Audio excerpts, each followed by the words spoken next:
Hey guys, it's Andrea Slonecker coming to you from my kitchen in Portland, Oregon, where I've been spending a lot of time lately. My pancake recipe has a few tips and tricks that are going to bring your pancakes to the next level. For the pancakes, the trick is that I'm gonna brown the butter in a skillet, and that's what's gonna go into my batter. I'm not using plain old melted butter. I'm gonna wait for the butter solids to toast and get nice and golden brown.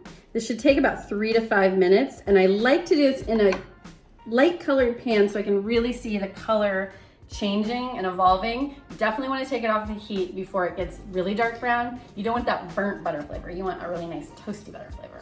It's all melted, it's getting foamy on top. Make sure that you stir the butter often so that any little particles that are stuck to the bottom of the pan get evenly toasted. Once the butter is toasted, it's gonna be really important that you have your bowl at the ready. You don't wanna burn that butter. So we're gonna pour it directly from the pan into this bowl, and this bowl is gonna be large enough for me to mix all of my wet ingredients for the batter.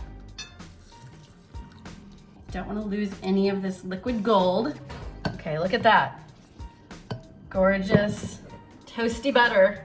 Another indicator that your brown butter is done is you're gonna start to smell this incredible toasty, nutty kind of aroma. It smells like toasted milk solids. It's absolutely incredible. It's definitely gonna make you want to make brown butter all the time. Okay, so I'm gonna let the brown butter cool just a little bit so that the eggs that I mix in here don't scramble.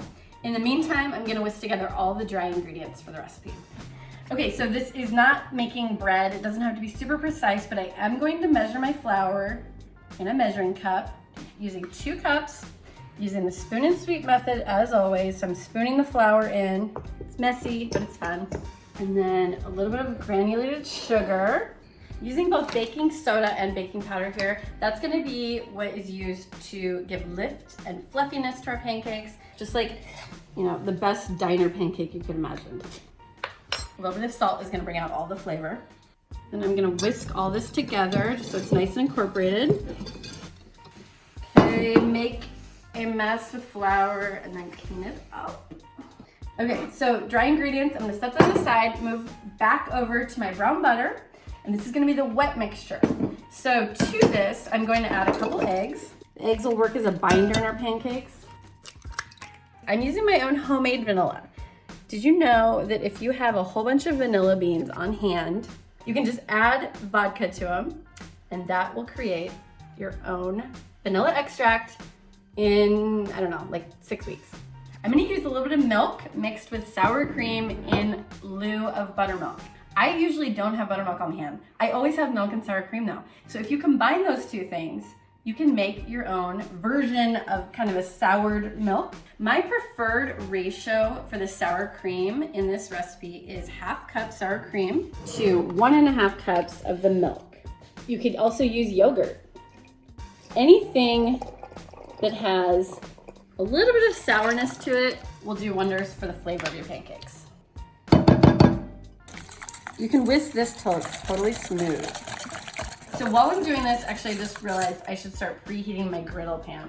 I like to preheat it over medium-low for a longer amount of time. With it on medium-low for an extended period of time, I feel like it'll have a little bit more of an even heat. So I'm gonna bring the dry ingredients back over here, and I'm gonna pour in the wet into the dry. Make sure you scrape every last delicious drop of the brown butter off the bottom of the bowl.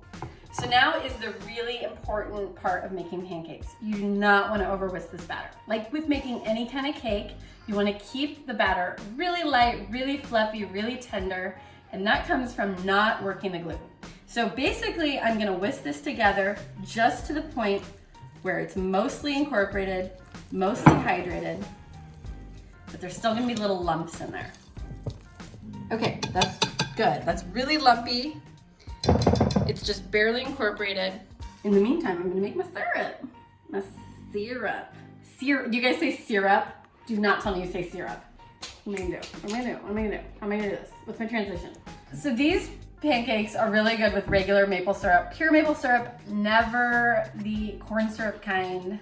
But lately I have been making my own homemade sheet pan syrup. I've made this with strawberry rhubarb. I've made it with fresh fruit from a farm. I've made it with frozen berries. And that's what I'm doing today, frozen berries. A lot of foods get a bad rap for being frozen, but berries are not one of those things. I also love frozen peas and frozen broccoli when I'm in a pinch. But frozen berries are a really good thing to have in hand to make this berry syrup anytime you crave it. So this recipe could not be simpler. It's about 4 cups of frozen berries, which I just measured out. Next, I'm gonna add about a half cup of brown sugar. You do actually wanna pack the brown sugar so that you make sure you get the right measurement. I also add a little bit of lemon zest because it adds a really yummy, fresh flavor, just kind of another dimension to the flavor of the syrup. I'm also gonna use the juice of about half of this lemon. And that will just provide some acidity to play counterpoint to all that sugar.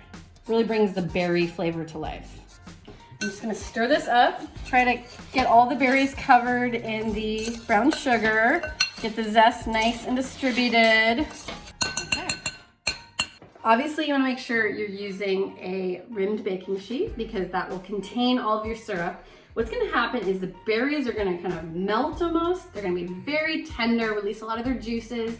All that juice is gonna mix with the sugar and the lemon. It's gonna create this incredible, super flavorful, very aromatic syrup that will be amazing on top of your brown butter pancakes. Alexa, set a timer for 20 minutes. 30 minutes, 39. It's been 30 minutes, so my pancake batter is ready to go. Now I'm gonna check and see if my griddle is ready to go. To do that, I like to test it with a little splash of water. Oh yeah. So first I'm gonna grease the skittle. Skittle. I'm using a ladle that's probably holding about 1/3 of a cup of batter. I should be able to get 4 pancakes onto my griddle with this. I'm starting to see little bubbles forming on the top of the pancakes. That's a great indicator that they're almost ready to flip. I'm also looking for the edges to start looking a little bit dry. There should be a nice moist layer of batter still on top, but the middle and the edges should start looking almost done. You don't have to be perfect about flipping, just do it with confidence. It's okay if you go off the griddle a little bit. It's okay if they splatter a little bit. Perfect. Oh my gosh, I can smell that toasty butter and this is so exciting. I'm so hungry, I'm ready for these. I like presenting my pancakes at the table, family style. It's more fun than individual portions. I love sharing at the table. So I got a great big platter.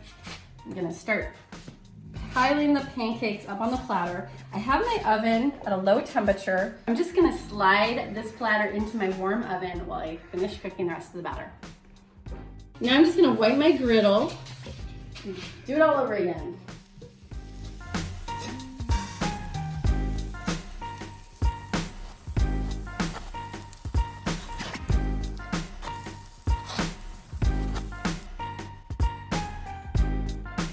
So the timer went off. It's been about 20 minutes. Give this a look. Ooh yeah. So I can see that the syrup kind of gathered at the edges because I have a little concave sheet pan. That's totally okay. So I'm just gonna give it a little stir and let this go for maybe just a couple more minutes because the syrup looks a little thin right now. I want it to be a little thicker. Okay. Ooh yeah. So the syrup is ready. Okay, so as you can see, the berries are really broken down, super tender, almost falling apart, but not quite. They still have a little bit of texture that will be wonderful with the pancakes. I'm just gonna set them over here to cool just a little bit.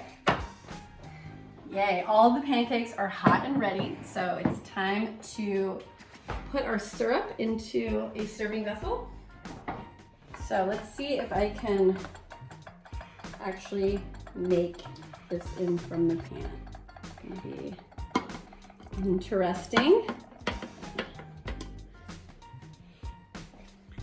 Okay, we need a little cleanup over here. Oh my God, so good, I'm so excited. Just gonna spoon some of the syrup over the top of the pancakes, starting with some berries. Make sure every pancake gets a little bit. Oh my gosh, so pretty. And then a little of the juice. And then I'm gonna pass the rest of the syrup at the table. Okay, and the piece de resistance, a little bit of powdered sugar. Okay, and there you have it. brown butter pancakes with berry sheet pan syrup. And we're ready for breakfast.